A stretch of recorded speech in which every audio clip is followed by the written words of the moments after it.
Hey guys, so because I'm recently getting back on antidepressants and because it's like super grey and dull, I thought it would be a good idea to talk about depression and how it's affected me and sort of maybe teach you about it a little bit more. So I've mentioned before that I've had it for a few years now. I'm trying to think because I'm not sure if I've had my first episode in like the last year of senior school or if it was in sixth form. Like I said, depression just messes your memory up really bad, so I can't remember. But it was like during then, because before that, I used to be like a really happy-go-lucky kid. As in, I used to think that people with depression were people who were just faking it for attention, all that chisdick, and boy was I wrong. And statistically, 1 in 4 people will have some form of mental disorder, most commonly depression. So, yeah, just be more self-aware, guys. And even though I've had it for a few years now, I've only just recently done the research and read about what the actual physical impact depression has on your brain. Because the brain is an organ after all, and like any organ, it can malfunction. And having read what I read, it makes a lot of sense what I feel. And the main thing that depressed brains do, if you've been depressed for more than a few weeks now, for a few months perhaps, your brain is legitimately physically disabled by it. Your brain is disabled. And the main thing is that your brain is unable to create new neurons as you learn. A healthy brain constantly creates new neurons, so you're able to learn and input and process new experiences and feelings, etc., etc. But if your brain's depressed, your brain is unable to create neurons fast enough to keep up with what you're learning. So as a result of that, your brain basically stagnates. And as someone who wasn't aware of this fact before, I would call that state, for me, limbo. And I'm pretty sure you guys know what limbo is. It's sort of in between, and having read that, it makes sense now what I call limbo. And it's really quite an unpleasant experience to have, to be honest, because you're just kind of stuck. You're stuck in the now. You're just stuck and you can't process things. You're just unable to sort of move forwards, and you're not really sure where to go. Another impact that depression has on your brain means that you can't access your emotional centers. So a lot of the time when I was in limbo, I mean, technically I still kind of am in limbo, but I'm dealing with it. The main takeaway from that is that you don't feel, you're just sort of empty and numb, and you're just sort of stuck floating in limbo, and it's pretty shitty. Because depression isn't just a feeling. It's not, obviously feelings come into it, you do feel sad and stuff, but it's not as simple as that. And the physical effects of depression in your brain explain why we have people who are on the spectrum of either really non-functional depressed people or extremely high-functioning depressed people. And right now I would probably place myself sort of mid-functioning, because winter's making it a bit hard and depression's sleeping quite a bit nowadays, but I'm nowhere near as bad as I used to be, so that's pretty good. Because at one point during the peak, I wouldn't say peak because peak is usually a good word, right? At the worst of my depression, when I was completely non-functional, what people don't realize depression does, it's not just feeling empty and sort of just feeling down. If you're a non-functional person, it means that you're completely non-functional. You don't shower for days, you don't eat, you don't go out. Like I was saying, at the worst of my depression, I was in bed basically 24/7. As in, I would get up, I would wake up around sort of 7 or 8 p.m. I would get up, make some food, eat. I mean, I was sensible enough to actually feed myself.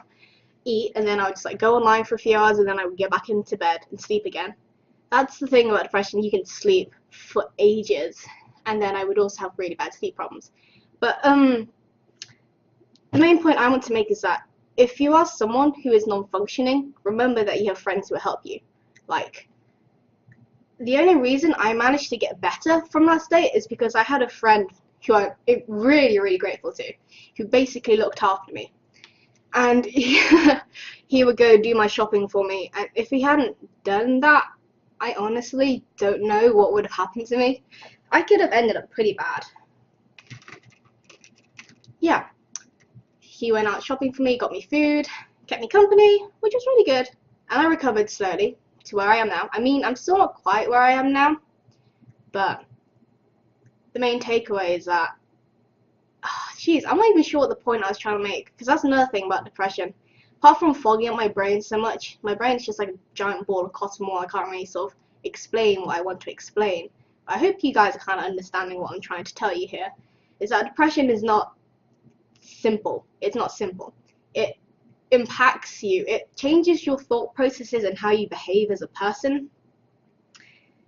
But the main point is, if you're someone suffering from depression, it's up to you to make an effort to try and improve.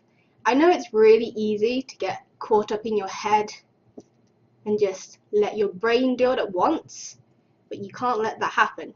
You have friends, you have family, if you're fortunate enough, and you can reach out to them and you can get them to help you. Because it's just not fun being stuck in that situation. People just don't realize that it's really hard for people with depression to often find the means to move on. That makes no sense. Find the means to sort of get out of their rut.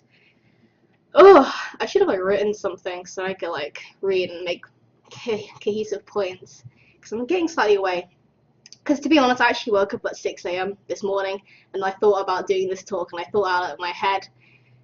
So if I actually think of any other points I wanted to make in this video, I'll probably just pop it down below because my brain is poop.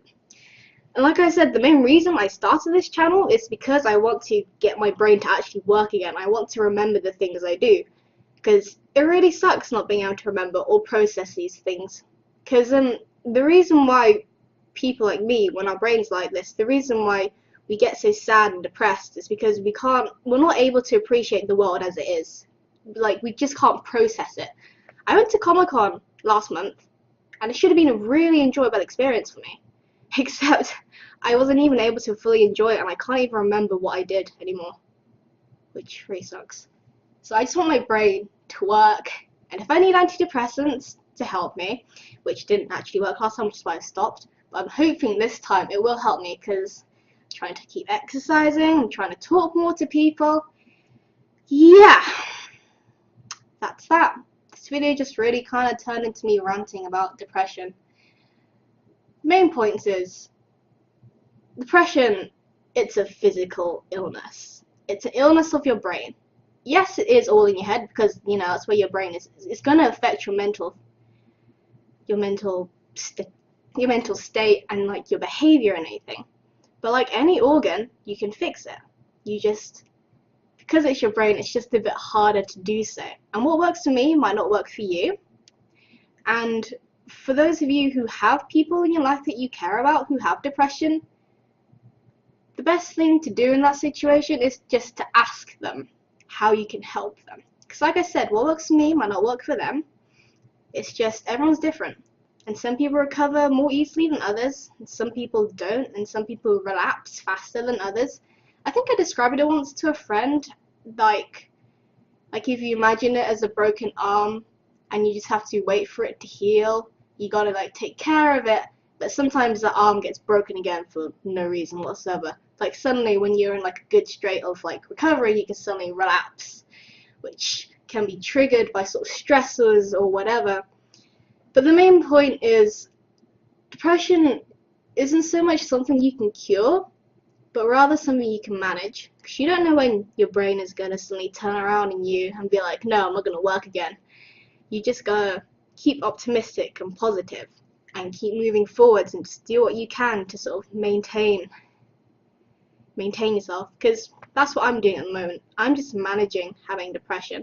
I'm doing really well, I think. I've had a few bad moments. That's not so much depression as it's a mix of BPD, because comorbidity, guys. Having more than one mental illness sucks. But in terms of me managing depression, I'm doing pretty well. Yeah. So that's that.